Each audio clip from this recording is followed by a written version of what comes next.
When I was 10, I learned my dad had cheated on my late mom with his current wife and that my half-sister was the product of the affair and was born before my parents' divorce was finalized. I was too young to realize when it was all going on.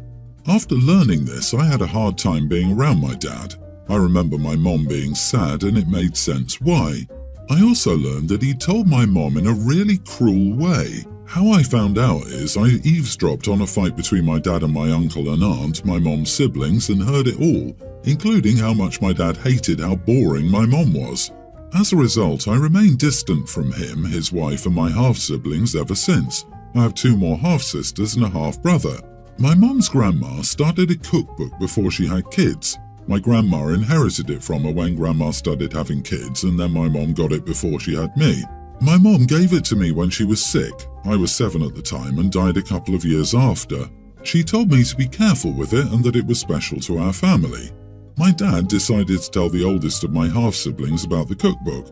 He mentioned how much I valued it and all kinds of stuff. She wanted to share it with me, to cook from it, and to get to write in it like I will someday. She pestered me about it, and every time I told her no. Then her parents would tell her more about it. In the end, she was upset and sobbing over being told no. I told her it was something special from my mom's side and I wanted to keep it private until I had children. That wasn't good enough because she insisted we're family and she's my sister. My dad and his wife were angry with me. My dad's parents also told me I should have shared it with her, and that I was being cruel to her when my mom wasn't alive to care if the child born from the affair gets a part of the book or not. But she could be closer to me because I share it with her. I don't really care about my dad or his wife's opinion. I have no respect for them. They're pieces of crap in my eyes. But my grandparents and I always got along okay enough. Am I the idiot? Not the idiot, but your entire family is. Your mom died when you were very young, and then add all this ridiculous affair awfulness to it. Traumatic, and I am so sorry. You seem very well adjusted for someone who has suffered so much. You're 100% entitled to honor your mother's memory however you see fit. If that means sharing the book, cool. If it means not sharing the book, that's cool too. Do what you want. The fact your family can't allow you to honor your mother how you see fit is absolutely disgusting. I'm so sorry, OP. Exactly, it's fine to have something just for you. Your sister didn't know your mum and it was a special gift to you. However, I don't think I would be willing to share it either, especially under these pressurized circumstances. Can I recommend you get a bank box to store it in for safety and take photos of all the pages? Yep, if you're able, get a bank security box and put it there. I had a similar issue with a cousin who demanded I give her every cookbook, every index card, and clipping of my grandmother's vast collection. I said no. I went on deployment and came home to an empty pantry. I was told I didn't need them overseas. Never saw them again. Thankfully, my dad had scanned and put them all on a hard drive years before this. But it isn't the same. Joke's on her, though. The one cookie icing recipe she wanted to find, she couldn't. Grandma never wrote it down, and I was the only one she made it with. OMG, it's a treasured heirloom from your mother and her family. Your half-sister has no claim to it at all. This is an equivalent of a family heirloom.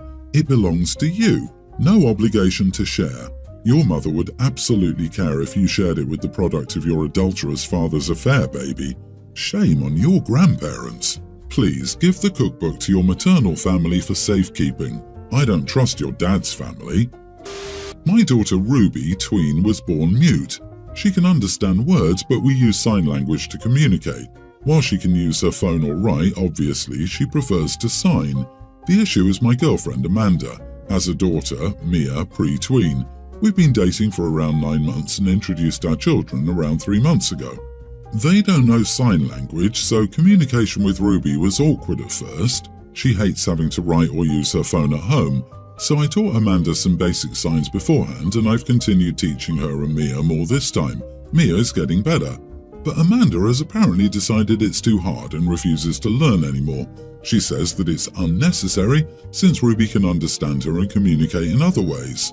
While Ruby is usually willing to do that for them, she doesn't enjoy it and finds it frustrating. I told Amanda she was being selfish and lazy, that it's unfair to put only some of the effort into Ruby. And it's one thing if she doesn't get it after years, but it's only been a few months. It's just ridiculous. We got into a fight over it and she basically called me an idiot. and said it's not her fault she struggles with it. But that doesn't mean just giving up. If she wants to be in our lives, it's the bare minimum effort to put in. I think she's just being selfish while she thinks I'm an idiot and unfair. I vented to my brother and he agreed with Amanda. I can't force her to learn and not everyone is good with language, and that Ruby doesn't need it and I'm coddling her. I'm honestly still angry, but I do love Amanda. She's normally thoughtful and kind, and it's possible it's just me being overprotective of Ruby. I think it's a reasonable expectation, but I'm starting to doubt myself. Not the idiot, but do you see a future with a woman who point blank refuses to speak to your daughter? This should be a deal breaker for you. If she's not willing to learn sign for your daughter, she has no plans of being a big part of her life. Let's say you'll get married one day. She will just not communicate with your daughter directly. She's okay with that. You're okay with that. What happens if someone isn't there to translate? What happens if there's an emergency and it's just her and your daughter there and your daughter is trying to explain her feelings through sign before passing out? Your daughter deserves better and you really need to consider how this impacts her. Yes, your girlfriend is lazy and selfish, but more importantly, your daughter deserves more than her. She deserves someone that's going to put in effort to love her enough to learn sign. Be wary if she's already this resentful of your daughter. Your brother's an idiot too. I disagree. She met your child 3 months ago and struggles to learn sign language. While you have a right to choose a partner who will meet your daughter on her level, 3 months is hardly a lot of time. I think you could have an honest discussion and say, I really love you, but I will never propose to and marry someone who won't learn sign language given my daughter. This will set clear expectations and open an honest dialogue. Amanda will have to decide and you can proceed accordingly. I suspect you'll have your answer within a few months. I, 26 female, am on vacation with my siblings, their families, our parents, my husband, 26, and our 4 kids. We're going on a cruise tomorrow and decided to vacation in the departure city for a few days before the ship leaves. Yesterday, we went to an amusement park and things went fine until lunch. My sister Laura, 33, has 7 kids with her husband, 33. Her oldest son, Jude, is openly gay. He's very feminine and stereotypically gay. We don't have an issue with that. However, Jude tends to use his orientation to excuse bad behavior, most notably his pretty blatant misogyny. Most of Jude's friends are girls, and I've overheard him and his friends shame girls in his grade before. My sister's young teen, Heston, has complete opposite interests. He's the sporty one, and as far as I know, he hasn't said anything wrong or bigoted. He's a nice kid. Heston is also starting to talk more and more about the girls he likes. Heston was showing some photos of girls he likes to the table while we were at lunch. Jude saw the girls, and he kept making remarks about what the girls were wearing, including calling them misogynistic names, mocking the girls for their hobbies such as sports and mocking the weights of them. I tried telling him to stop a few times and he wouldn't, saying that I was only offended because it was true. The final straw for me was when he told Heston to stop being a wimp when he was getting visibly upset. I pulled Laura aside to talk to her, and when I did, she said Jude couldn't be misogynistic because he was gay and how his friends have said he's basically one of the girls. As soon as lunch was over, I told my family I needed a break and we went to a different part of the park for the rest of the day. I specifically told the table it was because Jude was being disgusting, and I asked him if he was this much of a bully at school. When we got back to the hotel, a few of my siblings, including Laura, started arguing with me about whether what I did was okay. They said I was in the wrong for both breaking off and for my comments to Jude. Laura continued to defend Jude, saying he was a good kid who was just voicing his own views, and some of our siblings agreed with her, but some were saying I was in the right and Jude went too far. Later that night, Heston came into our room and thanked me, saying he wished he'd spoken up and then asked me for some advice on girls. Laura is also mad that I gave him advice on girls, but he's a sweet kid, and I know any girl would be lucky to have him. Laura said it was disrespectful to her authority. Am I the idiot? Not the idiot. Tell your sister, in her son's own words, she's only offended because it's true. She's raising a bully. I do hope she comes to her senses. Jude isn't cute or funny in this, just destructive, and sooner or later that will hurt him the most. He'll have no friends who trust that he won't harm them somehow with his comments. And let your nephew know he can hang out with you guys for this trip if his family isn't going to be kind to him. Ugh, and this isn't stereotypically gay, it's gross bullying behaviour. I can honestly say I have more gay friends than straight, and none of them speak like this, and the younger generation, younger cousins, are the exact opposite of this kid, the kindest kids who advocate for everyone. This kid is going to have a tough time later on, and he deserves it. Frankly, I think it's awesome that Heston was able to recognise what you did for him and to come to thank you, and I'm so glad he was able to ask you for advice. He needs real adult support while he's at a confusing age, so I encourage you to keep loving him and mentoring him. It's healthy for kids to have adult mentors outside of their parents, especially during their teen years, and it's downright necessity if their parents are as unsupportive as your sister. I got pregnant a couple of months before I graduated high school. I was subject to relentless bullying from classmates, random teachers, and adults. My cousin attended the same high school as me and was in the same year, and was considered popular among our peers. She was one of the people who bullied me the most. She was relentless and made my life miserable, along with her complicit mother, my aunt, who loved to make comments too. My parents fell out with them over this, so it was minimum contact for years. My life was miserable because of them mostly, but I got through it. My then boyfriend got a job and I did my degree online while working part-time, and we got through it. We're now married and both have very well-paying jobs. I now have a young child and another baby on the way, and I wouldn't change a thing. My parents adore their granddaughter, and her great-grandparents absolutely spoil her and love it too.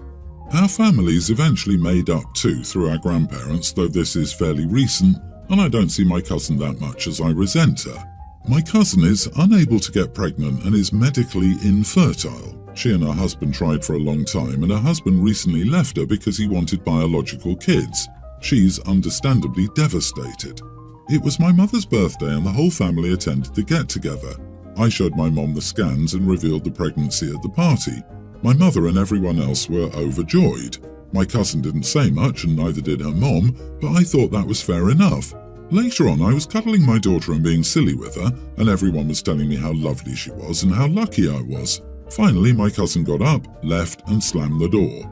Everyone said to let her sulk, so her mom took her side and said I was insensitive and should apologise. I told her I still hadn't received an apology for their "end it" or "your failure" comments, so I won't be apologising to anyone, so she left too.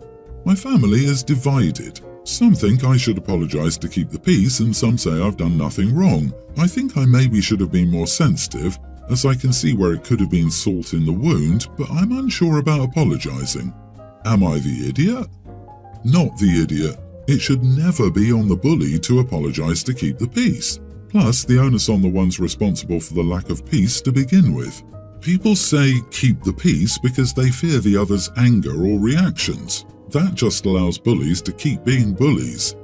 Yeah, do they understand what an apology is? Do they expect OP to sit there and express sincere regret for having a lovely child and being pregnant? Do they really expect you not to treat your child with love and affection because they're around?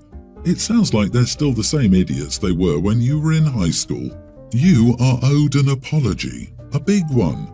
No, that won't magically make her problems disappear, but you're owed basic human decency. I also don't think you were rubbing anything in her face. You showed your mom a scanned photo. Unless there's a chunk of the story missing here, I can't see what you did wrong. They'd have found out about the baby anyway, and then you'd have had it in the neck for not telling them. It looks to me like they would always find a way to make you feel crappy.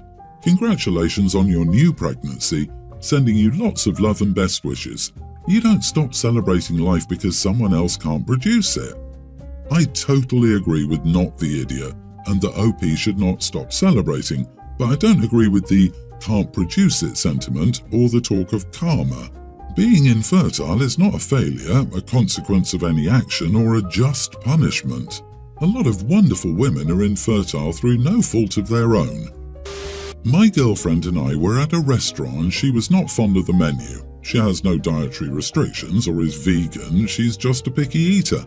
However, she ordered anyways and wanted to get the same thing I did. She hated it before taking the first bite, and I kept telling her to try at least. Finally, she took a bite and gave me a gagging face. She continued complaining about the food and critiquing it while I was eating, and people were watching, which was pretty embarrassing. What shocked me was that she got up to the waiter and loudly expressed him to take it back and she didn't want it anymore, and it was awful. I got fed up, I left and got in my car and went home. She noticed and called me while I was driving, and I went home and called her back and told her what she did was embarrassing and something a Karen would do. She was crying and told me to screw off and called me an idiot and all sorts of other names. She had someone pick her up from the restaurant, but what she told me when she got home, that I have to pay her back for the food and she deserves me to take her to another restaurant. After an argument, I asked her to leave and I haven't spoken to her since. A friend messaged me, the one who picked her up, saying I was a piece of crap and I should be ashamed because I left her at the restaurant with the check. Am I the idiot? You left her with the check? You owe her for your meal. OMG, you are the idiot. I sure hope this relationship is over. You two are awful together. Everyone's the idiot here. She was being a brat, but you left her there when you were her ride. You could have waited for her outside or something. You both need to grow up. What a ridiculous thing to break up over. Also, what was the discussion at the beginning of the meal? Did she ask to leave together and you were like, no, or what? I highly disagree. Actually, this is exactly the kind of thing to break up over. Wildly toxic public behavior. She is a walking red flag. But you left her there when you were her ride. Why is this a problem? Surely it's not because you think women are infantilized, helpless dependents. She's old enough to Uber back home. OP, you are not the idiot. I hope your girlfriend becomes your ex here soon. First off, she wouldn't even try the food. I'm sorry, but if you have no dietary restrictions but are unwilling to try new food, you're just childish. Second, she was loud enough for people to hear and stare at you, which is embarrassing on your behalf, but think of all the other people trying to enjoy a nice night out and having to listen to her. Third, she bothered the serving crew, like leave them alone. I don't see a problem with leaving her. She can call an Uber or her parents since she wants to act like a child.